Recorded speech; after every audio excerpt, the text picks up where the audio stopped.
ಆತ್ಮೀಯ ವಿದ್ಯಾರ್ಥಿಗಳ ತಮಗೆಲ್ಲ ಮಹಾನ್ ಮುದ್ದನ್ನ ಯೂಟ್ಯೂಬ್ ಚಾನಲ್ಗೆ ಸ್ವಾಗತ. ನಿಮಗೊಂದು ಕ್ವಶನ್ ಅನ್ನ ಕೇಳ್ತೀನಿ. ಆ ಕ್ವಶನ್ಗೆ ಆನ್ಸರ್ ಅನ್ನ ಟೈಪ್ ಮಾಡ್ರಿ, ಕಮೆಂಟ್ ಅನ್ನ ಮಾಡ್ರಿ. ಏನು ಅಂದ್ರೆ happy happy word the opposite word ಏನು ಅನ್ನೋದನ್ನ ಕಮೆಂಟ್ ಮಾಡ್ರಿ. ಹ್ಯಾಪಿ ಯಾಕಂದ್ರೆ ಈ ಎಕ್ಸಾಮ್ದೊಳಗಡೆ ನಿಮ್ಗೆ ಅಪೋಸಿಟ್ ವರ್ಡ್ ಮೇಲೆ ಕ್ವಶನ್ಸ್ಗಳನ್ನ ಕೇಳ್ತಾರ. So okay, happy opposite word ಅನ್ನ ಕಮೆಂಟ್ ಮಾಡ್ರಿ. ಸರ್ ನೋಡ್ರಿ, ನೀವೆಲ್ಲ ಆದರ್ಶ ವಿದ್ಯಾಲಯ ಎಂಟ್ರೆನ್ಸ್ ಎಕ್ಸಾಮ್ಗೆ ಪ್ರಿಪೇರ್ ಆಗ್ತಾ ಇದ್ರಿ. ನಾನು ಹಿಂದಿನ 2 ವಿಡಿಯೋದೊಳಗಡೆ ಆ ಕಾಡಾ ಕ್ವಶನ್ಸ್ಗೆ ಸಂಬಂಧಪಟ್ಟ ಹಾಗೆ ಪಾರ್ಟ್ 1 ಆ್ಯಂಡ್ ಪಾರ್ಟ್ 2 ವಿಡಿಯೋಗಳನ್ನ ಮಾಡಿದ್ದೀನಿ. ಈಗ ನಾವು ಇಂಗ್ಲಿಷ್ ಸೆಕ್ಷನ್ಗೆ ಸಂಬಂಧಪಟ್ಟ ಹಾಗೆ ನೋಡೋಣ. ಇಂಗ್ಲಿಷ್ ಸೆಕ್ಷನ್ದೊಳಗೂ ಸಹಿತ ಎಷ್ಟು ಕ್ವಶನ್ಸ್ ಇರ್ತಾವ ಅಂದ್ರೆ 16 ಪ್ರಶ್ನೆಗಳಿರ್ತಾವೆ. ಸೊ 16 ಪ್ರಶ್ನೆಗಳು ಯಾವ ಅನ್ನುವಂಥದ್ದು ನೋಡೋಣ. ಈ ವಿಡಿಯೋದೊಳಗಡೆ 8 ಪ್ರಶ್ನೆಗಳನ್ನ ಡಿಸ್ಕಸ್ ಮಾಡೋಣ. ನೆಕ್ಸ್ಟ್ ಮತ್ತೆ ಇಂಗ್ಲಿಷ್ ಪಾರ್ಟ್ 2 ವಿಡಿಯೋದೊಳಗಡೆ 8 ಕ್ವಶನ್ಸ್ಗಳನ್ನ ಡಿಸ್ಕಸ್ ಮಾಡೋಣ. ಒಮ್ಮೆ ಆದ್ರೆ ನಿಮಗೂ ಭಾಳ ಅನಿಸ್ತದ, ವಿಡಿಯೋ ಕೂಡ ಲಾಂಗ್ ಆಗ್ತದ. ಸರಿ ನೋಡ್ರಿ, 1ನೇ ಕ್ವಶನ್ ಅದ. Eggs in the parrot the nest laid her. The above sentence has been split. Sentence ಇದು ಮ್ಯಾಲಿದೆಯಲ್ಲ, ಇದೊಂದು ಸೆಂಟೆನ್ಸ್. ಇದನ್ನ ಏನ್ ಮಾಡಿದಾರಪ್ಪ, ತುಣುಕು ಮಾಡಿ ಡಿವೈಡ್ ಮಾಡಿದಾರ, split. And is jumbled form. Jumbled ಅಂದ್ರ ಅದಲು ಬದಲು ಮಾಡಿದಾರ. ಒಂದು ಸೆಂಟೆನ್ಸ್ ಅನ್ನ ತುಣುಕು ಮಾಡಿ ಅದನ್ನ ಅದಲು ಬದಲು ಮಾಡಿದಾರೆ, ಜಂಬಲ್ಡ್ ಮಾಡಿದಾರೆ. Choose the best order from among the 4 options. ಕೆಳಗಡೆ 4 ಆಪ್ಷನ್ಗಳನ್ನ ಕೊಟ್ಟಿದ್ದಾರೆ. To get a meaningful sentence. ಈ 4 ಆಪ್ಷನ್ದೊಳಗಡೆ ಯಾವುದು ಅರ್ಥಪೂರ್ಣವಾದ ವಾಕ್ಯ ಇದೆಯೋ, ಈ ಮೇಲೇನಿದೆಲ್ಲ eggs in the parrot the nest laid her ಅಂತೇನಿದೆ, ಈ ಶಬ್ದಗಳನ್ನ ಬಳಕೆ ಮಾಡಿಕೊಂಡು ಅರ್ಥಪೂರ್ಣವಾದ ವಾಕ್ಯ ರಚನೆ ಮಾಡಿರುವಂತ ಆಪ್ಷನ್ ಯಾವ್ದೈತಲ್ಲ ಅದನ್ನ ನೀವು ಚೂಸ್ ಮಾಡ್ರಿ, ಕಮೆಂಟ್ ಅನ್ನ ಮಾಡ್ರಿ ಅಂತ ಇಲ್ಲಿ ಕ್ವಶನ್ ಅನ್ನ ಕೇಳಿದಾರೆ. ನೋಡ್ರಿ, ಇಲ್ಲಿ 4 ಆಪ್ಷನ್ ಅದಾವ, ಎ ಬಿ ಸಿ ಡಿ. ನಿಮಗೆ ಏನಾದ್ರೂ ಉತ್ತರ ಗೊತ್ತಾಗಿತ್ತು ಅಂದ್ರ ಆ ಆಪ್ಷನ್ ಅನ್ನ ಕಮೆಂಟ್ ಕೂಡ ನೀವು ಮಾಡಬಹುದು. ಸರಿ, ನಾವು ಡಿ ದಿಂದ ಬರೋಣ ಅಂತ. ಡಿ ನೋಡ್ರಿ, eggs in the nest the parrot laid her. So ಇಲ್ಲಿ ಮೀನಿಂಗ್ ಇಲ್ಲ, ಕರೆಕ್ಟಾ? ಸೊ ನೆಕ್ಸ್ಟ್ ನೋಡ್ರಿ, ಸಿ ದ ನೆಸ್ಟ್ ಎಗ್ಸ್ ಅಂದ್ರೆ ನೆಸ್ಟ್ ಅಂದ್ರೆ ಗೂಡು, ಆ ಗೂಡಿನ ತತ್ತಿಗಳು ಅಂತ ಆಗತ್ತೆ. In laid her the parrot, no meaning ಇಲ್ಲ. Laid her eggs in the nest the parrot, ಏನ್ ಹಿಂಗಂದ್ರೆ ಏನ್ ಅದಕ್ಕೆ ಅರ್ಥ ಇಲ್ಲ. ಓಕೆ, 1ನೇ ಆಪ್ಷನ್ ನೋಡ್ರಿ. ಓಕೆ, 3 ಆಪ್ಷನ್ ಅಲ್ಲ ಅಂದ್ರ ಇನ್ ಯಾವ್ದಾಗಿರ್ತದ, 1ನೇ ಆಪ್ಷನ್ ರೈಟ್ ಆಗೇ ಬಿಟ್ಟಿರ್ತದ. ಸರಿ ನೋಡ್ರಿ, ಹಾಗಾದ್ರೆ the parrot laid her eggs in the nest. The parrot, ಗಿಳಿಯು, laid her eggs in the nest. Nest ಅಂದ್ರೆ ಗೂಡು, ಹೌದಾ? ಪ್ಯಾರಟ್ ತತ್ತಿಗಳನ್ನ ಇಟ್ಟಿದೆ. ಎಲ್ಲಿಟ್ಟಿದೆ? ಗೂಡಿನಲ್ಲಿ ಇಟ್ಟಿದೆ. 1ನೇ option A is right answer, correct answer. Okay, so ಈ ರೀತಿಯಾಗಿ ನಿಮಗ ಜಂಬಲ್ ಮಾಡಿ ಕ್ವಶನ್ಗಳನ್ನ ಕೇಳ್ತಾರ. ಫಾರ್ ಎಕ್ಸಾಂಪಲ್, ಈಗ ಐ ಗೋ ಟು ಸ್ಕೂಲ್ ಅಂತಿದೆ ಅನ್ಕೊಡ್ರಿ. ಐ ಗೋ ಟು ಸ್ಕೂಲ್, ಇದನ್ನೇನು ಕೊಡ್ಬೋದು ಅವರು? ಜಂಬಲ್ ಮಾಡಿ ಐ ಬಾರ್ ಸ್ಕೂಲ್, ಆನಂತರ ಟು, ಆನಂತರ ಗೋ ಕೊಡ್ಬೋದು. ಏನು ಹಿಂಗೆ ಕೊಟ್ಟಾಗ ನಾವೇನು ಮಾಡ್ಬೇಕು, ಇದನ್ನ ಕರೆಕ್ಟ್ ಫಾರ್ಮ್ದೊಳಗೆ ಜೋಡಿಸಿ ಅವರ ಆಪ್ಷನ್ ಅನ್ನು ಕೊಟ್ಟಿರ್ತಾರೆ. ಜಸ್ಟ್ ಯಾವ ಆಪ್ಷನ್ ಕರೆಕ್ಟ್ ಜೋಡಿಸಿದ್ದದ ಅಂತ ನಾವು ಫೈಂಡ್ ಔಟ್ ಮಾಡಿದ್ರೆ ಸಾಕು. Okay, I go to school ಅಂತ ನಾವು ಅದನ್ನ ಇರುವಂತ ಆಪ್ಷನ್ ಚೂಸ್ ಮಾಡಬೇಕಾಗ್ತದೆ. ಈ ರೀತಿ ನೀವೇನ್ ಮಾಡ್ಕೊಡ್ರಿ, ಸ್ಮಾಲ್ ಸೆಂಟೆನ್ಸ್ಗಳನ್ನ ಸ್ಪ್ಲಿಟ್ ಮಾಡಿ ನೀವು ರೂಢಿಯನ್ನ ಮಾಡ್ಕೊಡ್ರಿ. ಸರಿ, ನೆಕ್ಸ್ಟ್ ಕ್ವಶನ್ ಅನ್ನ ನೋಡ್ರಿ. Match the words in column A with their opposites in column B. Okay, ನಾನು ಸ್ಟಾರ್ಟಿಂಗ್ ನಿಮಗೆ ಕ್ವಶನ್ ಅನ್ನ ಕೇಳಿದ್ದೆ, ಹ್ಯಾಪಿ ಅನ್ನುವಂತ ವರ್ಡ್ ನ ಅಪೋಸಿಟ್ ವರ್ಡ್ ಅನ್ನ ಕಮೆಂಟ್ ಮಾಡ್ರಿ ಅಂತ ಹೇಳಿದ್ದೆ. ನಿಮಗ ಅದು ಇಲ್ಲಿ ಉತ್ತರ ಸಿಗ್ತದ ನೋಡ್ರಿ. ನೀವು ಮಾಡಿರೋ ಕಮೆಂಟ್ ಸರಿ ಅದ ಇಲ್ಲ ಅಂತ ಚೆಕ್ ಮಾಡ್ಕೊಡ್ರಿ. ಈಗ ಮ್ಯಾಚ್ ದ ವರ್ಡ್, ಹೌದಾ? ಕಾಲಮ್ ಎ ಕಾಲಮ್ ಏನಿದೆ ಇದರ ಅಪೋಸಿಟ್ ವರ್ಡ್ ಎಲ್ಲಿದಾವ? ಬಿ ಕಾಲಮ್ದೊಳಗೆ ಅದಾವ. ಸರಿಯಾಗಿರುವಂತದ್ದನ್ನ ಚೂಸ್ ಮಾಡ್ರಿ. ನೋಡ್ರಿ, ಕ್ವಶನ್ ಹೆಂಗ್ ಕೇಳಿದಾರ, ಒಂದ ಕೇಳಿಲ್ಲ ಅವ್ರ. ಹ್ಯಾಪಿ ಅಪೋಸಿಟ್ ವರ್ಡ್ ಯಾವುದು ಅಂತ ಅಷ್ಟೇ ಕೇಳಲಿಲ್ಲ. ಹಿಂಗ್ ಕೇಳಿದ್ರೆ ಕ್ವಶನ್ ಈಸಿ ಆಗಿರ್ತಿತ್ತು. ಹ್ಯಾಪಿ ಅನ್ನೋದ್ರದ ಅಪೋಸಿಟ್ ವರ್ಡ್ ನಿಮಗೆ ಗೊತ್ತಿದ್ದಿತ್ತಂದ್ರ ಸಾಕಾಗಿತ್ತು, ನೀವು ಚೂಸ್ ಮಾಡ್ಬೋದಾಗಿತ್ತ 4ರೊಳಗೆ ಒಂದು ಉತ್ತರ. ಬಟ್ ಏನ್ ಮಾಡಿದಾರ ಅಂದ್ರ ಹಿಂಗ್ ಮಾಡಿ ಕ್ವಶನ್ ಟಫ್ ಮಾಡಿದಾರ. ಎಷ್ಟು ಕೇಳಿದಾರ ಅವ್ರ? ಹ್ಯಾಪಿದ್ ಕೇಳಿದಾರ, ಫಸ್ಟ್ ಕೇಳಿದಾರ, ಕೈಂಡ್ ಕೇಳಿದಾರ, ಆನಂತರ ರಿಮೆಂಬರ್ ಕೇಳಿದಾರ. ಈ 4ರದು ನಿಮಗೆ ಅಪೋಸಿಟ್ ವರ್ಡ್ ಗೊತ್ತಿರಬೇಕು. ಆ ನಂತರ ಅವಾಗ ನೀವು ಸರಿಯಾಗಿ ಜೋಡಿಸಿದ್ರ ನಿಮಗೆ ಉತ್ತರ ಸಿಗ್ತದ. ಈ ರೀತಿಯಾಗಿ ಕ್ವಶನ್ ಟಫ್ ಆಗ್ತದ, ಅದಕ್ಕೆ ಫಾಸ್ಟ್ ಆಗಿ ಓದಿ ಅರ್ಥ ಮಾಡ್ಕೊಳ್ಳೋದನ್ನ ರೂಢಿ ಮಾಡ್ಕೊಡ್ರಿ. ಸರಿ, ಹ್ಯಾಪಿ ಅಪೋಸಿಟ್ ಯಾವುದು ನಾವು ಗುರುತಿಸೋಣ ಮೊದಲು. ಹ್ಯಾಪಿ ಅಂದ್ರೆ ಸಂತೋಷ, ಅನ್ಹ್ಯಾಪಿ ಅದಕ್ಕೆ ರೈಟ್ ಆನ್ಸರ್. ಯಾಕಂದ್ರೆ ಅನ್ಹ್ಯಾಪಿ ಅಂದ್ರೆ ಅಸಂತೋಷ. ಫಸ್ಟ್ ಅಂದ್ರೆ ಮೊದಲು, ಮೊದಲು ಅಂದ್ರೆ ಕೊನೆ ಅನ್ನುವಂಥದ್ದು ಯಾವ್ದಪ್ಪ ಇಲ್ಲಿ? ಲಾಸ್ಟ್. ಕೈಂಡ್ ಅಂದ್ರೆ ದಯೆ, ಕ್ರೂಯಲ್ ಅಂದ್ರೆ ಕ್ರೂರಿ, ರಿಮೆಂಬರ್ ಅಂದ್ರೆ ನೆನಪಿಡುವುದು, ಫಾರ್ಗೆಟ್ ಅಂದ್ರೆ ಮರೆಯುವಂಥದ್ದು. ಹೌದಾ? Happy, unhappy, first, last, kind, cruel, remember, forget. ನೋಡ್ರಿ ಹಂಗಾರ ಇಲ್ಲಿ ಎ ಕಾಲಮ್ದು ಇಲ್ಲಿ ಕೊಟ್ಟಿದ್ದಾರೆ ನೋಡ್ರಿ, ಇಲ್ಲಿ ಮ್ಯಾಲ್ ಕೊಟ್ಟಿದಾರಲ್ಲ ಇದು ಎ ಕಾಲಮ್ ಆಪ್ಷನ್ಸ್. ಈ ಕಡೆ ಏನ್ ಎ ಬಿ ಸಿ ಡಿ ಈ ಕಡೆ ಇದಾವಲ್ಲ ಇವು ಏನದಾವಲ್ಲ ಇವು ಬಿ ಕಾಲಮ್, ಇವು ಆಪ್ಷನ್ಸ್ ರೈಟಾ. ಸೊ ಒಂದೇ ಆಪ್ಷನ್ ಅನ್ನ ಚೆಕ್ ಮಾಡ್ಕೊಂಡು ಎ ಆಪ್ಷನ್ ಏನದ ಈಗ ಅಂತೇಳಿ ಎ ಒಳಗೆ ನೋಡ್ರಿ. ಒಂದೇದ್ ಏನದ? ಹ್ಯಾಪಿ ಅದ. ಹ್ಯಾಪಿಗೆ ಏನ್ ಕೊಟ್ಟಿದ್ದಾರೆ ಇವ್ರ? ಎಸ್ ರೈಟ್, ಬಿ ಕೊಟ್ಟಿದಾರ, ಕರೆಕ್ಟ್ ಆಯ್ತು ಇದು. ಸೊ ಎರಡನೇದು ಫಸ್ಟ್ ಅದ, ಇದು ಫಸ್ಟ್, ಇದ್ರದ್ದು ಡಿ ಜೋಡಿಸಿದಾರ, ಡಿ ಅಂದ್ರೆ ಲಾಸ್ಟ್, ಎಸ್ ಇದು ಕರೆಕ್ಟ್ ಅದ. ಸೊ ನೆಕ್ಸ್ಟ್ ಕೈಂಡ್, ಮೂರನೇದು ನೋಡ್ರಿ ಕೈಂಡ್ ಅದ, ಅದಕ್ಕೆ ಎ ಆಪ್ಷನ್ ಅನ್ನ ಜೋಡಿಸಿದಾರೆ, ಎಸ್ ಕರೆಕ್ಟ್ ಅದ, ಹೀಗಾಗಿ ಇದು ರೈಟ್ ಆಯ್ತು. ನಾಲ್ಕನೇದು ರಿಮೆಂಬರ್ ಅದ, ಇದಕ್ಕೆ ಆಪ್ಷನ್ ಇದನ್ನ ಇ ಜೋಡಿಸಿದಾರ, ಇ ಅಂದ್ರೆ ಫಾರ್ಗೆಟ್, ಎಸ್ ರೈಟ್ ಇದು. ಹಾಗಾದ್ರೆ ಕರೆಕ್ಟ್ ಆಪ್ಷನ್ ಯಾವ್ದಂಗಾರ? ಎ ಅಂತೇಳಿ. ಹ್ಯಾಪಿ ಅಂದ್ರೆ ಅನ್ಹ್ಯಾಪಿ. ಈಗ ಅಪೋಸಿಟ್ ವರ್ಡ್ಸ್ ಗಳ ಮೇಲೆ ಕ್ವಶನ್ಸ್ ಬರ್ತದ, ಸರಿಯಾಗಿ ನೋಡ್ಕೊಡ್ರಿ.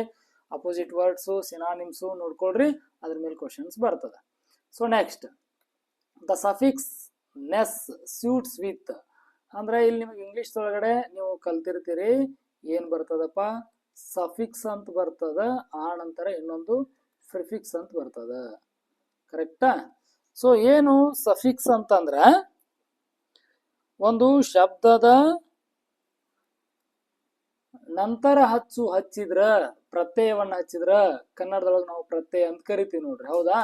ಒಂದು ಶಬ್ದ ಉದಾಹರಣೆಗೆ ಜಂಪ್ ಅನ್ನುವಂತ ಒಂದು ಶಬ್ದ ಆದ್ರ ಈ ಶಬ್ದದ ನಂತರ ನಾವ್ ಏನಾದ್ರೂ ಒಂದು ಪ್ರತ್ಯಯ ಹಚ್ಚಿದ್ರ ಅದಕ್ಕೆ ಏನಂತ ಕರೀತಾರ? ಸಫಿಕ್ಸ್ ಅಂತ ಕರೀತಾರ. ಶಬ್ದದ ನಂತರ ಈ ಜಂಪ್ ಅನ್ನೋದಕ್ಕಿಂತ ಇದ್ರ ಶಬ್ದಕ್ಕಿಂತ ಹಿಂದ್ ಹಚ್ಚಿದ್ರ ಪ್ರಿಫಿಕ್ಸ್ ಅಂತ ಹೇಳಿ ಕರೀತಾರ. ಫಾರ್ ಎಕ್ಸಾಂಪಲ್ ನಿಮಗ್ ನಾ ಹೇಳ್ಬೇಕು ಅಂತಂದ್ರ ಈಗ ನೋಡ್ರಿ ಹ್ಯಾಪಿ, ಇಲ್ಲಿ ಮ್ಯಾಲ್ ನೋಡ್ರಿ ಹ್ಯಾಪಿ ಅಂತಿತ್ತು, ಅದು ಅಪೋಸಿಟ್ ವರ್ಡ್ ಆಗ್ಬೇಕಾದ್ರೆ ಏನಾಗಿತ್ತು? ಅದು ಹ್ಯಾಪಿ ಅನ್ನುವಂಥದ್ದು ಅನ್ಹ್ಯಾಪಿ ಆಗಿತ್ತ. ಹಂಗಾರ ಹ್ಯಾಪಿ ಅನ್ನೋದ್ರ ಹಿಂದ ಲಕ್ಷ ಕೊಟ್ಟು ನೋಡ್ರಿ ಇಲ್ಲಿ ಹ್ಯಾಪಿ, ಹೌದಾ? ಹ್ಯಾಪಿ ಹಿಂದ ಏನ್ ಹಚ್ಚಿದ್ವಿ ನಾವು? ಅನ್ ಅಂತ ಹಚ್ಚಿದ್ರೆ ಅನ್ಹ್ಯಾಪಿ ಆಯ್ತು, ಅಸಂತೋಷ ಆಯ್ತಿಲ್ಲ. ಇದ್ರ ಹಿಂದ್ ಹಚ್ಚಿದ್ರ ಪ್ರಿಫಿಕ್ಸ್ ಇದೆ. ಹೌದಾ? ಕ್ವಶನ್ ಹಿಂಗ ಕೇಳ್ತಾರ. ಇನ್ನು ಮುಂದ್ ಹಚ್ಚಿದ್ರ ನೋಡ್ರಿ ಹ್ಯಾಪಿ ಅದಲ್ಲ, ಈ ಹ್ಯಾಪಿ ಮುಂದ ನೆಸ್ ಹಚ್ಚಿದ್ರ ಹ್ಯಾಪಿನೆಸ್. ಹಂಗಾದ್ರೆ ಹ್ಯಾಪಿ ಅನ್ನೋ ಶಬ್ದದ ಹಿಂದ್ ಹಚ್ಚಿದ್ರ ಪ್ರಿಫಿಕ್ಸ್ ಆಯ್ತು, ಹ್ಯಾಪಿ ಅನ್ನೋ ಶಬ್ದದ ನಂತರ ಅದ್ರ ಮುಂದ್ ಹಚ್ಚಿದ್ರ ಅದೇನಪ್ಪಾ? ಸಫಿಕ್ಸ್ ಆಯ್ತು. ಕ್ಲಿಯರ್ ಆಯ್ತು ಅನ್ಕೋತೀನಿ. ಶಬ್ದದ ಮುಂದ್ ಹಚ್ಚಿದ್ರ ಆ ಶಬ್ದ ಬರದ, ಅದ್ರ ನಂತರ ಹಚ್ಚಿದ್ರ ಸಫಿಕ್ಸ್. ಹೌದಾ? ಆ ಶಬ್ದ ಬರದ ಅದ್ರ ಹಿಂದ್ ಹಚ್ಚಿದ್ರ ಅದು ಪ್ರಿಫಿಕ್ಸ್. ಇದನ್ನ ಎಷ್ಟು ನೆನ್ಪಿಟ್ಕೊಳ್ರಿ. ಹಂಗಾರೆ ಈಗ ಕಮೆಂಟ್ ಅನ್ನ ಮಾಡ್ರಿ. ಏನಂದ್ರ the suffix ness suits with. ನೆಸ್ ಅನ್ನುವಂತ ಏನು ಸಫಿಕ್ಸ್ ಅದ ಅದು ಯಾವ್ದಕ್ ಶೂಟ್ ಆಗ್ತದ, ಕರೆಕ್ಟ್ ಆಗಿ ಹೊಂದಾಣಿಕೆ ಆಗ್ತದ? ಜಂಪ್ನೆಸ್ ಅನ್ನಕ್ ಬರ್ತದ? ಇಲ್ಲ. ಟ್ರೈನೆಸ್ ಅನ್ನಕ್ ಬರಲ್ಲ, ಟಾಕ್ನೆಸ್ ಅನ್ನಕ್ ಬರಲ್ಲ, ಫೂಲಿಶ್ನೆಸ್ ಅನ್ಬೋದು, ಮೂರ್ಖತನ ಅಂತ ಕರಿತೀವಿ ನೋಡ್ರಿ, ಫೂಲಿಶ್ನೆಸ್. ಇದು ಕರೆಕ್ಟ್ ಆನ್ಸರ್ ಆಗ್ತದ. ನಿಮ್ಗೆ ಉತ್ತರ ಗೊತ್ತಿದ್ದು ಅಂದ್ರೆ ನೀವು ಅದನ್ನ ಸ್ಟಾರ್ಟ್ ಮಾಡಿದ್ರೆ ನೀವು ಕಮೆಂಟ್ ಮಾಡಿಬಿಡ್ರಿ. Okay, mason is one who. ಉತ್ತರ ಗೊತ್ತಿದ್ರ ಕಮೆಂಟ್ ಅನ್ನ ಮಾಡ್ರಿ. ಮ್ಯಾಸನ್ ಅಂತಂದ್ರ ಏನಪ್ಪಾ? ಮನೆ ಕಟ್ಟುವವನು ಅಂತ ಅರ್ಥ. ಹಂಗಾರೆ ಈಗ ಉತ್ತರ ಕಮೆಂಟ್ ಅನ್ನ ಮಾಡ್ರಿ. ಮನೆ ಕಟ್ಟುವವನು ಅಂದ್ರ ಬಿಲ್ಡ್ಸ್ ಹೌಸಸ್. ಇದು ಕರೆಕ್ಟ್ ಆನ್ಸರ್ ಆಗ್ತದ. ಸ್ಟಿಚಸ್ ಕ್ಲಾತ್ಸ್ ಏನಂತ ಕರೀತಾರ? ಟೇಲರ್ ಅಂತ ಕರೀತಾರ. ವರ್ಕ್ಸ್ ಆನ್ ಶಿಪ್ ಅಂತಿದ್ರೆ ಏನಂತ ಕರೀತಾರ ಅಂತ ಕಮೆಂಟ್ ಅನ್ನ ಮಾಡ್ರಿ. ಆ ನಂತರ ಮೇಕ್ಸ್ ಗೋಲ್ಡ್ ಆರ್ನಮೆಂಟ್ಸ್ ಅಂತ ಅನ್ನೋದಕ್ಕೆ ನೀವು ಕಮೆಂಟ್ ಅನ್ನ ಮಾಡ್ರಿ. ಗೋಲ್ಡ್ ಆರ್ನಮೆಂಟ್ ಮಾಡೋರಿಗೆ ಗೋಲ್ಡ್ ಸ್ಮಿತ್ ಅಂತ ಕರೀತಾರ. ಹಾಗಾದ್ರೆ ನಿಮಗ್ ಒಂದನ್ನ ನಾನು ಬಿಡ್ತೇನೆ, ಆಪ್ಷನ್ ಸಿ, 4ಕ್ಕೆ ಸಿ ಅಂತೇನಿದೆ, ವರ್ಕ್ ಆನ್ ಎ ಶಿಪ್ ಅಂತಿದೆ ಅಲ್ಲ, ಇದಕ್ಕೆ ನೀವು ಉತ್ತರ ಕಮೆಂಟ್ ಅನ್ನ ಮಾಡ್ರಿ. ನಿಮಗೆ ಗೊತ್ತಿರ್ಲಿಲ್ಲ ಅಂತಂದ್ರೆ ಅದನ್ನು ಕಮೆಂಟ್ ಅನ್ನ ಮಾಡ್ರಿ. ಈ ವಿಡಿಯೋ ಮುಗಿದ ಮೇಲೆ ನಾ ಏನ್ ಮಾಡ್ತೇನೆ ನಿಮಗೆ ಅದಕ್ಕೆ ಉತ್ತರ ಹೇಳ್ತೇನೆ. ಸರಿ, ನೆಕ್ಸ್ಟ್ ನೋಡ್ರಿ. ಮ್ಯಾಸನ್ ಅಂದ್ರ ಬಿಲ್ಡ್ಸ್ ಹೌಸಸ್ ಮನೆ ಕಟ್ಟುವವನಿಗೆ ನಾವು ಮ್ಯಾಸನ್ ಅಂತ ಕರಿತೀವಿ. ಓಕೆ, ನೆಕ್ಸ್ಟ್ ನೋಡ್ರಿ ಹಂಗಾರ 5ನೇ question, the word that makes the same meaning with glisten. ಹೌದಾ, ಸೇಮ್ ಮೀನಿಂಗ್ ಗ್ಲಿಸ್ಟನ್ ಯಾವ್ದು ಕೊಡ್ತದ ಅಂದ್ರೆ ಸರಿಯಾದ ಉತ್ತರ ಯಾವ್ದು ಅಂದ್ರೆ ಶೈನ್. ಇಲ್ಲಿ 4 ಒಂದ ಅನಿಸ್ತಾವ ನಮಗ್. ಕರೆಕ್ಟ್, ಲೈಟ್ ಅಂದ್ರೂ ಸೇಮ್ ಅನಿಸ್ತದ, ಬ್ರೈಟ್ ಅಂದ್ರೂ ಸೇಮ್ ಅನಿಸ್ತದ, ಟ್ವಿಂಕಲ್ ಅಂದ್ರೂ ಸೇಮ್ ಅನಿಸ್ತದ. ಬಟ್ ಗ್ಲಿಸ್ಟನ್ಗೆ ಎಕ್ಸಾಕ್ಟ್ ಅದೇ ಮೀನಿಂಗ್ ಕೊಡುವಂತ ವರ್ಡ್, ಸುಟೇಬಲ್ ವರ್ಡ್ ಯಾವುದು ಅಂತಂದ್ರೆ ಅದು ಶೈನ್ ಅನ್ನುವಂಥದ್ದು. ಮೇಲ್ನೋಟಕ್ಕೆ ನೋಡಿದ್ರ ನಮಗೆಲ್ಲ ಒಂದೇ ರೀತಿ ಅನಿಸ್ತಾವ. ಓಕೆ, ಇಲ್ಲೊಂದು ಒಗಟ್ ಅದ ನೋಡ್ರಿ, ರಿಡಲ್ ಅಂತ ಕರಿತೀವಿ ಇಂಗ್ಲಿಷ್ ಒಳಗಡೆ. ನಾವು ಒಗಟಿಗೆ ಕನ್ನಡ ಕ್ವಶನ್ ನೋಡ್ಬೇಕಾದ್ರೂ ನೋಡಿದ್ವಿ ಏನ್ಪಾ, ಅಲ್ಲಿ ಒಂದು ಒಗಟ್ ಬಂದಿತ್ತು. ಕರೆಕ್ಟಾ, ಇಲ್ಲಿ ಒಂದು ಒಗಟ್ ಬಂದದ ನೋಡ್ರಿ. ಹಂಗಾದ್ರ ಏನದು? 3 eyes have I. ನನಗೆ 3 ಕಣ್ಣುಗಳಿವೆ, ನಾನು 3 ಕಣ್ಣುಗಳನ್ನು ಹೊಂದಿದ್ದೇನೆ. ಆಲ್ ಇನ್ ಎ ರೋ, ಒಂದೇ ಸಾಲಿನಲ್ಲಿ ಇವೆ. ಆ 3 ಕಣ್ಣುಗಳು ಒಂದೇ ಸಾಲಿನಲ್ಲಿವೆ. When the red one opens, ಯಾವಾಗ ರೆಡ್ ಓಪನ್ ಆಗ್ತದ, ರೆಡ್ ಐ ಆಗ್ತದ, ಆಲ್ ಫ್ರೀಸ್, ಎಲ್ಲ ಎಲ್ಲಿ ಹೆಂಗಿರ್ತಾವೋ ಹಂಗ ಫ್ರೀಸ್ ಆಗ್ತದ, ಹಂಗ ನಿಲ್ತಾವ. ಹಾಗಾದರೆ ನಾನು ಯಾರು? ಯಾರು ನೋಡ್ರಿ, ಕಮೆಂಟ್ ಮಾಡ್ರಿ. 3 eyes ಅದಾವ, ಎಲ್ಲ ಒಂದೇ ರೋ ಒಳಗದಾವ. ರೆಡ್ ಓಪನ್ ಆದ ಕೂಡಲೇ ಎಲ್ಲ ಫ್ರೀಸ್ ಆಗ್ತಾವ, ಎಲ್ಲ ಎಲ್ಲಿದ್ದಲ್ಲೇನ ನಿಂದಿರ್ತಾವ. ಹಾಗಾದ್ರೆ ಏನಪ್ಪ? ಹಾಸ್ಪಿಟಲ್ ಅನ? ಅಲ್ಲ. ಬಸ್ ಅನ? ಅಲ್ಲ. ಆಂಬುಲೆನ್ಸ್ ಅನ? ಅಲ್ಲ. Traffic signal. ಹೌದಾ, ನೋಡ್ರಿ, ಟ್ರಾಫಿಕ್ ಸಿಗ್ನಲ್ದೊಳಗ ಎಷ್ಟು ಕಲರ್ ಇರ್ತಾವ? 3 ಕಲರ್ ಇರ್ತಾವ.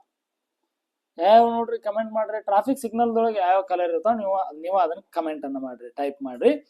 ಸೊ ನೋಡ್ರಿ, 3 ಇರ್ತಾವ. ರೆಡ್, ಟ್ರಾಫಿಕ್ ದೊಳಗ ರೆಡ್ ಆನ್ ಆಯ್ತು ಅಂದ್ರ ಎಲ್ಲಾ ಗಾಡಿಗಳು ಏನ್ ಮಾಡ್ತಾವ? ನಿಂದಿರ್ತಾವ. ಗ್ರೀನ್ ಆನ್ ಆಯ್ತು ಅಂತಂದ್ರ ನಿಂತ ಎಲ್ಲಾ ಗಾಡಿಗಳು ಓಡ್ಲಿಕ್ಕೆ ಪ್ರಾರಂಭ ಮಾಡ್ತಾವ. ಹಂಗಾರ ಇನ್ನೊಂದ್ ಕಲರ್ ಇರ್ತದ, ಅದ್ ಯಾವ ಕಲರು ಮತ್ತ ಆ ಕಲರ್ ಆನ್ ಆದಾಗ ಏನ್ ಮಾಡ್ಬೇಕು ನಾವು ಟ್ರಾಫಿಕ್ ಒಳಗ ಅನ್ನೋದನ್ನ ನೀವು ಕಮೆಂಟ್ ಅನ್ನ ಮಾಡ್ರಿ. ಇನ್ನ 7ನೇ ಕ್ವಶನ್ ಅನ್ನ ನೋಡ್ರಿ, ಬಹಳ ಈಸಿ ಆಗಿರುವಂತ ಕ್ವಶನ್ ಇದ.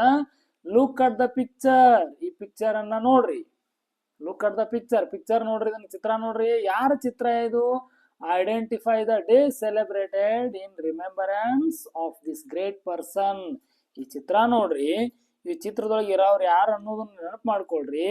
ಈ ವ್ಯಕ್ತಿಯ ಹುಟ್ಟು ಹಬ್ಬದ ದಿನ ನಾವು ಯಾವ ದಿನವನ್ನ ಆಚರಣೆ ಮಾಡ್ತೀವಿ? ಇವ್ರು ಯಾರಾಗಾದ್ರೆ ಕಮೆಂಟ್ ಮಾಡ್ರಿ ನೋಡೋಣ. ಯಾರಪ್ಪ? ರಾಧಾಕೃಷ್ಣನ್. Right, yes, Radhakrishnan. ಸರ್ವೇಪಲ್ಲಿ ರಾಧಾಕೃಷ್ಣನ್ ಅವರು. ಇವರು ಹುಟ್ಟಿದ ದಿನ ಯಾವುದು? ಸೆಪ್ಟೆಂಬರ್. ಇವ್ರ ಬರ್ತ್ ಡೇಟ್ ಹೌದಾ? September, yes, exactly right, 5, September 5. ಹೌದಾ? ಸೆಪ್ಟೆಂಬರ್ 5ನೇ ತಾರೀಕು ಸರ್ವೇಪಲ್ಲಿ ರಾಧಾಕೃಷ್ಣನ್ ಅವರ ಜನ್ಮ ದಿನಾಚರಣೆ. ಆ ದಿನಾಚರಣೆಯನ್ನ ಏನಂತ ಆಚರಣೆ ಮಾಡ್ತೀವಿ? ಪ್ರತಿ ವರ್ಷ ನೀವೆಲ್ರು ನಿಮ್ ಟೀಚರ್ಸ್ಗೆ, ನಿಮ್ ಶಿಕ್ಷಕರಿಗೆ ಗ್ರೀಟಿಂಗ್ಸ್ ಕಾರ್ಡ್ಗಳನ್ನ ತಗೊಂಡು ಹೋಗ್ತೀರಿ, ಚಾಕ್ಲೇಟ್ ತಗೊಂಡು ಹೋಗ್ತೀರಿ, ಪೆನ್ ತಗೊಂಡು ಹೋಗ್ತೀರಿ. ಹೋಗಿ ಅವ್ರಿಗೆ ಏನಂತ ವಿಶ್ ಮಾಡ್ತೀರಿ? Happy teachers day. ಕರೆಕ್ಟಾ?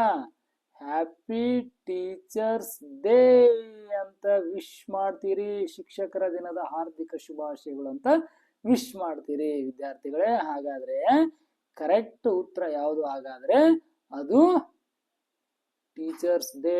ರಾಧಾಕೃಷ್ಣನ್ ಅವರ ಹೆಸರಿನ ಒಳಗ ಅವತ್ ನಾವೇನ್ ಮಾಡ್ತೀವಿ? ಶಿಕ್ಷಕರ ದಿನಾಚರಣೆ ಆಚರಣೆ ಮಾಡ್ತೀವಿ. ಇನ್ನು 8ನೇ ಪ್ರಶ್ನೆವನ್ನು ನೋಡಿ ಇವತ್ತಿನ ಕ್ಲಾಸ್ ಅನ್ನ ಮುಗಿಸ್ಬಿಡೋಣ. Read the following poem and fill the suitable rhyming words. Rhyming ಅಂದ್ರೆ ಪ್ರಾಸಪದ. ಕನ್ನಡ ಪ್ರಶ್ನೆಗಳನ್ನ ನೋಡುವಾಗ ನೋಡಿದೀವಿ ಗೊತ್ತಾ? ಚಿತ್ರ, ವಿಚಿತ್ರ, ಓಟ, ಓಕುಳಿ ಆಟ ಅಂತ ನೋಡಿದ್ವಿ ನೋಡ್ರಿ. ಹಂಗ ಇಲ್ಲಿ rhyming words from the given options. ಇದೊಂದು ಪೋಯಮ್ ಕೊಟ್ಟಿದ್ದಾರೆ, ನಡಕ್ಕೆ 2 ಗ್ಯಾಪ್ ಕೊಟ್ಟಿದ್ದಾರೆ, ಡ್ಯಾಶ್ ಕೊಟ್ಟಿದ್ದಾರೆ. ಆ ಜಾಗದೊಳಗೆ ಸುಟೇಬಲ್ ಆಗುವಂತ ರೈಮಿಂಗ್ ವರ್ಡ್ಸ್ ಇರುವಂತ ಆಪ್ಷನ್ ಯಾವುದು ಅಂತ ಹುಡುಕ್ರಿ ಅಂದಾರ. ರೈಮಿಂಗ್ ವರ್ಡ್ಸ್ ಅಂದ್ರ ತಮಗ್ ಗೊತ್ತಿದೆ ಏನಂದ್ರ, ಆ ಸಾಲಿನ ಕೊನೆಯೊಳಗೆ ಏನ್ ಶಬ್ದ ಬಂದಿರ್ತದ ಆ ಶಬ್ದದ ಕೊನೆಯ ಅಕ್ಷರ ಒಂದೇ ರೀತಿ ಉಚ್ಚಾರ ಆಗ್ಬೇಕು, ಪ್ರೊನೌನ್ಸ್ ಆಗ್ಬೇಕು. ಪ್ರೊನೌನ್ಸ್ ಆದ್ರೆ ಅದಕ್ಕೆ ನಾವು ರೈಮಿಂಗ್ ವರ್ಡ್ ಅಂತ ಕರಿತೀವಿ. ಸರಿ, ನೋಡ್ರಿ ಹಂಗಾರೆ ಪದ್ಯ ನೋಡ್ರಿ. Trees short trees tall. Trees ಅಂದ್ರೆ ಗಿಡಗಳು short, trees short trees tall ಎತ್ತರ. ಟ್ರೀಸ್ ಲಾರ್ಜ್ ದೊಡ್ಡವು, ಟ್ರೀಸ್ ಇಲ್ಲಿ ಡ್ಯಾಶ್ ಕೊಟ್ಟಿದ್ದಾರೆ, ಈ ಜಾಗಕ್ಕೆ ನಾವು ತುಂಬಬೇಕಾಗಿದೆ. Trees are home for birds and bees, ಪಕ್ಷಿಗಳಿಗೆ ಮತ್ತು ಜೇನುನೊಣಗಳಿಗೆ ಮನೆಗಳಿದ್ದಂಗ. Trees dance and sway in the dash ಅಂತ ಕೊಟ್ಟಿದ್ದಾರೆ. ಸೊ ನಾವಿಲ್ಲಿ ರೈಮಿಂಗ್ ವರ್ಡ್ ಅನ್ನ ನೋಡ್ಬೇಕಾದ್ರೆ ಟಾಲ್ಗೆ ಹೊಂದಾಣಿಕೆ ಆಗುವಂತ ರೈಮಿಂಗ್ ವರ್ಡ್ ಯಾವುದು, ಟಾಲ್ಗೆ ಯಾವುದು ಸುಟೇಬಲ್ ಆಗ್ತದ ನೋಡ್ರಿ. ಸೊ ಟಾಲ್ ಲ ಅನ್ನುವಂತ ನಮಗ ಪ್ರೊನೌನ್ಸಿಯೇಷನ್ ಬರಬೇಕು ನೋಡ್ರಿ. ಲಾಂಗ ಬರಲ್ಲ, ವಾಲ್ ಹಾಕ್ಬಹುದಾ?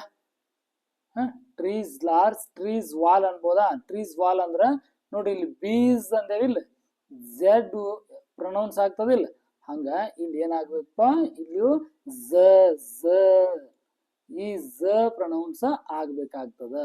ಹಂಗಾದ್ರ ಇದು ಸಿಡ್ಸ್ ಅಂತ, ಸಿಡ್ಸ್ ಅನ್ನಂಗಿಲ್ಲ. ಮತ್ತ ಅಲ್ಲಿ ಮೀನಿಂಗ್ ಫುಲ್ ಆಗ್ಬೇಕಲ್ಲ, ಏನೇನಾರ ಹಾಕ್ಬಾರ್ದ. ಸೊ ಮೀನಿಂಗ್ ಫುಲ್ ಆಗಂಗಿಲ್ಲ, ಇದು ಆಗಂಗಿಲ್ಲ, ಆಪ್ಷನ್ ಡಿನೂ ಆಗಂಗಿಲ್ಲ. ಯಾಕಂದ್ರೆ ಇಲ್ಲಿ ಶಾರ್ಟ್ ಬಂದದ, ನಮಗ ಎಲ್ ಪ್ರೊನೌನ್ಸ್ ಆಗ್ಬೇಕು, ಲ ಪ್ರೊನೌನ್ಸ್, ಬಿಹಿ ವಿಲ್ ಝ ಆಗ್ಬೇಕು, ಇದು ಅಲ್ಲ. Option B is the right answer. ಯಾಕಂದ್ರೆ ಇಲ್ಲಿ ಸ್ಮಾಲ್ ಫಿಲ್ ಮಾಡಿ ನೋಡ್ರಿ. Trees short trees tall trees large trees small.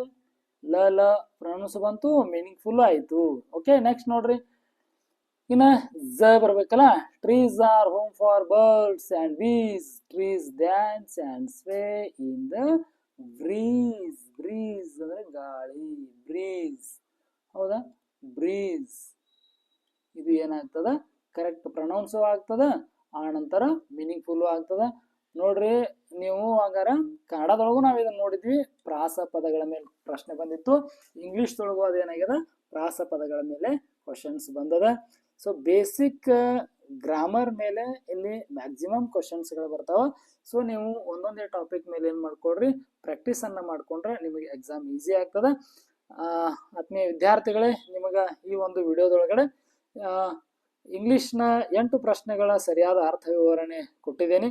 ಈ ವಿಡಿಯೋವನ್ನು ಲೈಕ್ ಮಾಡ್ರಿ, ನಮ್ಮ ಚಾನಲ್ ಅನ್ನು ಸಬ್ಸ್ಕ್ರೈಬ್ ಮಾಡ್ಕೊಳ್ರಿ. ಹಾಗೆ ಈ ವಿಡಿಯೋದ ಕೆಳಗಡೆ ವಾಟ್ಸಪ್ ಚಾನಲ್ ಗ್ರೂಪ್ ಲಿಂಕ್ ಅದ, ಅಲ್ಲಿ ನೀವು ಜಾಯ್ನ್ ಆಗ್ರಿ. ನಾನು ಕಂಟಿನ್ಯೂಸ್ ವಿಡಿಯೋಸ್ಗಳನ್ನ ಅಲ್ಲಿ ನಿಮಗೆ ಶೇರ್ ಮಾಡ್ತಿರ್ತೇನೆ ಅಂತ ಹೇಳ್ತಾ, ನಿಮ್ಗೆ ಏನಾದರೂ ಡೌಟ್ಸ್ ಇದ್ರೆ ಈ ವಿಡಿಯೋ ಕೆಳಗೆ ಕಮೆಂಟ್ ಅನ್ನ ಮಾಡ್ರಿ. Okay, thank you. ಚೆನ್ನಾಗಿ ಪ್ರಾಕ್ಟೀಸ್ ಅನ್ನ ಮಾಡ್ರಿ. All the best.